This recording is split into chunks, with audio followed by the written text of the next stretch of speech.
What's up? So this is my third series called Start Kicking, where I'm going to be telling you guys about some Kickstarter campaigns that seem pretty cool to me. If you don't know what Kickstarter is, you basically put up an idea as a campaign, and you set a target for that idea. So you say, I need $500, or it can go up to thousands, so it can be like £40,000, ridiculous amounts of money can be put in. And basically, if people like the idea, they can pledge to it. So they can say, yeah, I like this, I'm going to put in X amount of money. And for each amount of money they put in, there'll be a reward for them. So you can have early access to, say, a game, or you can get a DVD copy or something before general release, or even just a general copy of the game if you, say, put in £10 or $10 or whatever towards their final aim. And basically, if the target isn't met, if their target amount there isn't met, they get nothing. Like, money is all returned to the people who pledged. In fact, it's never taken from them until right at the very end. And they just have to go and find the money somewhere else, I guess, or possibly put up another campaign. I'm not sure if that's a possibility.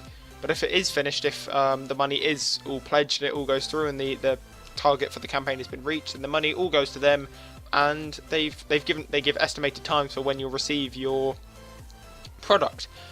Word of warning, there is no actual promise that they will create the game. I mean, they have signed a contract saying that they are going to with Kickstarter, and you can take legal action can be taken against them on behalf of you by Kickstarter to get your money back. But that is something to remember when looking at Kickstarter, is that if you're going to put ridiculous amounts of money in, make sure that they are definitely trustworthy. Generally, the more Kickstarter campaigns they've done and the more successful ones that have gone through, the better. Anyway, I will make a video on any Kickstarter campaign that seems cool to me, whether it's a game, whether it's a magazine, whether it's a series, whether it's a film even, anything. If I find it interesting, I will make a video on it, because I want this stuff to get made. If it's interesting me, I want it done. But I won't be able to support all of the campaigns that I like, or necessarily all the ones that I show you, and I will tell you if I haven't backed them up. And that's generally because I don't have all the money in the world, and I know you guys won't back all the ones that I do, but if you back some of them, that would be awesome. So, the first one is a game called ApocalypseZ, and it is this person's first campaign, or this group's first campaign, just bear that in mind. But they are only looking for $500, which for a Kickstarter campaign is actually pretty cheap. It's inspired by DayZ, which is a zombie survival game, if you didn't know, where it's basically like a huge free roam thing. You can form teams if you want, you can just go around solo, and you have different classes, so you have medic, you'll have heavies and all that kind of stuff. You don't have to say, this is my class, but you have to learn things. It is like my friend told me about how I don't actually play DayZ, I would love to, but again, money, and you just sort of have to learn your craft very well. Anyway, so it's like a smaller version of that by the looks of it, except for the fact that it's cross-platform, so it's available on iOS, Android, Windows 8, PC, Mac, most platforms. It's available on not games consoles though. That it's not available on games consoles from what I've seen. I'm not sure if that will be integrated at some point. Probably not, because it's pretty difficult to cross-platform those as far as I know. But because it can be played on your phone, you don't need a fancy gaming PC to play it on. You can just get a phone like an iPhone or an Android or a Windows 8 phone and just play on there, which is pretty cool. I've never seen anything like that before, where you can cross-platform and play with people on one big server, which is awesome. So there's the going into the game itself. It's pretty realistic in the sense that you need to. Obviously, it's a zombie survival game, so it's not that realistic. But you need food, you need water, you need first aid, you take fall damage if you drop from large enough heights. It's that kind of game. It's not like oh, I'm invincible, let's jump off this building, lol, I'm fine. You actually have to think about things. And then there's also the fact that something different to DayZ. As far as I'm aware, there are like 2 vehicles in the game, whereas this, when on release, will have over 50 different ways to explore the ridiculously huge map in front of you, which is pretty awesome, because walking around would take goddamn hours. So if you can find yourself like a helicopter or something, you're laughing. And there's also very few guns in this game, apparently. Apparently guns and ammo are hard to find, and as such you can't just run in and start shooting everything up. So just because you find a machine gun doesn't mean that you're necessarily super ahead of someone who only has an axe, because as soon as you run out of bullets, you're probably not going to have thought about a backup. And because the maps are so huge, you can have over 100 players on each one at once. I mean, that may account for unstable servers, but they must have thought this through, because otherwise they wouldn't be putting this claim out there.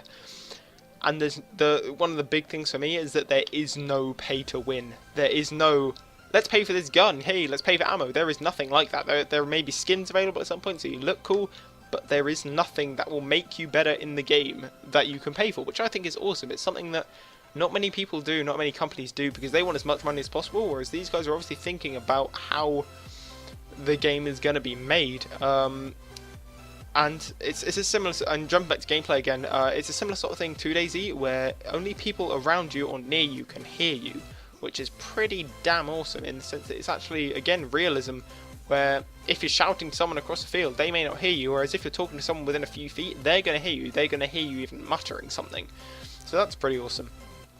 Now into the money side of it, they've got $210 out of their $500 target, and if they don't reach that $500, this game is gonna be put back a lot. And these guys have said that even if the money doesn't come through from Kickstarter, they will still be making the game, but nevertheless it's gonna take a decent amount longer because they're gonna have to find this $500 somewhere else, and that won't be easy. I'm telling you now. And they only have 6 days left. I think pretty sure you only get 30 days for all campaigns on Kickstarter, and they only have 6 days left. So please, guys, that's of the 8th of June. 2014. So if you're interested in this game, I urge you to go and have a look now. The link will be in the description, just down there in general, and there will also be some probably gameplay stuff or something, or a video or something about them going on here, and it will have been for a little while. Okay, so that's that game done. 6 days left, and they need over half their money left, but $500 really isn't much. So if I don't know, say 30 of you put in $10, which gets you the game, and I think it's beta access as well you get from that. That's funded, that's done. $10 really isn't much. If you live in Britain, that's about £5.90 I think, or something around there, so it's about £6. £6 for a game like this really isn't bad. The second game I'm looking at is called 10,000 BP, where it is again their first campaign, guys. Just keep that in mind. It is their first campaign, but the guy said after the funding he is going to do all he can to get this game developed and out. He said that in the description for the game. Now into the gameplay of this, it's set in the Stone Age. So there are no guns, there are no zombies, there's nothing like that. It's literally just in the Stone Age, and you just have to survive. And I think that's awesome. I think that's really cool in the sense that it's taking away from the whole zombie fad that seems to be going on, where every survival game has to have something like zombies, because it's not really a survival game then, it's really surreal. And obviously this is still surreal because it's set so far back, but it's really cool because again there are no guns, there's no zombies, there's no vehicles, there's nothing. It's literally just you. I think they said the most advanced weapon you can get is a wooden crossbow. But the cool thing is that there is still an element of hunting and danger, because mammoths, wolves, foxes, bears and other animals have been planned to be put into this game. And in one of the dev blogs, he showed the basic AI that follows you around, which I'm assuming will be something like a dog or a wolf that you can train. And it's just like a little white box at the moment, but a sprite just needs to be made for that, which I don't think would be too difficult if you've got the software down for how it acts. So I imagine that's the main part of it done. Again, for both of these games, and for all of the games, this is just a general tip: always look at the updates and the dev blogs, because the video they have at the front, the video they have on the front isn't necessarily the most advanced video of the gameplay. In the 10,000 BP, the guy has put up the video that's actually kind of old. It's his second dev blog, whereas now he's on to devlog 4, and he's put in sort of like hands at work. He's put in, as I've said, there's a new inventory system, you can hold stuff, and it's just generally looking better the closer it gets. So I completely forgot to have a look at how much this has raised. So let me just have a quick look at it now. It has raised, oh that's it, it's raised $1,060 out of its $200 goal. So no matter what happens, this is funded. This is already done, it's already there, it's already good.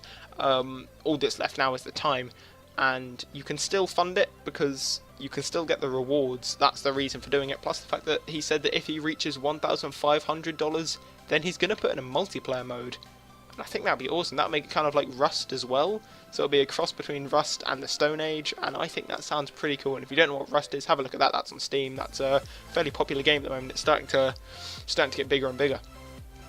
So that's all for the games that I have actually supported. I put $10 into ApocalypseZ and £5 into 10,000 BP.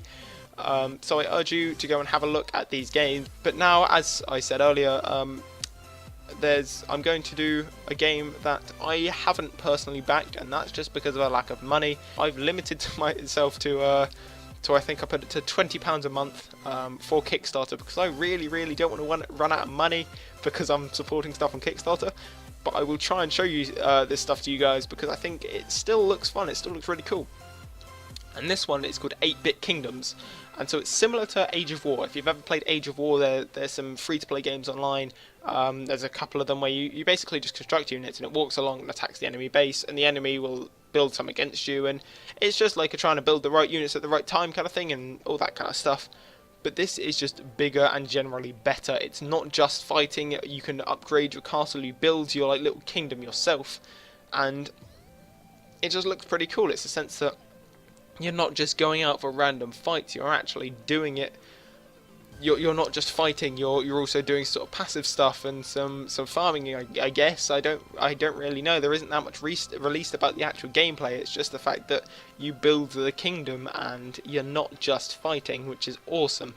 And one of the best parts is it's based around HBO's Game of Thrones, they've said, so it's going to be fairly similar, and I think it'll be pretty interesting to see what they can pull out from that, because it says that like the kings, I don't know what's happened to the king, and you're going to try and take over the throne, and you're going to meet resistance along the way and all that kind of stuff. So it's kind of got a bit of a storyline to it. It's a campaign which sounds pretty good. And then one of the texts they've said is that once winter comes, hey, some ice zombies can come and fight your enemies for you. So as long as you're defended, because assumably they're going to attack you and your enemy, if you defend yourself better, you're going to be able to fight off these ice zombies, and hopefully your enemy will get overwhelmed. And yeah, it's just a campaign where you're trying to get the crown, you're trying to get to the kingdom and trying to be the new king. So all of the links for these 3 games will be in the description, as well as sort of a look at all of them, as I said, will be sort of up here-ish. And yeah, so thank you very much for watching. If you find any games that you think are cool or you're interested in, just let me know, because I would love to see what you guys can find, because there's only so much that you can find on Kickstarter on your own. You need to know what some other people have found, and there's some really cool stuff on there. It's just trying to find the right keyword to make it pop up. So yeah, thank you very much for watching. I'm going to see how this looks. Hopefully it wasn't too long.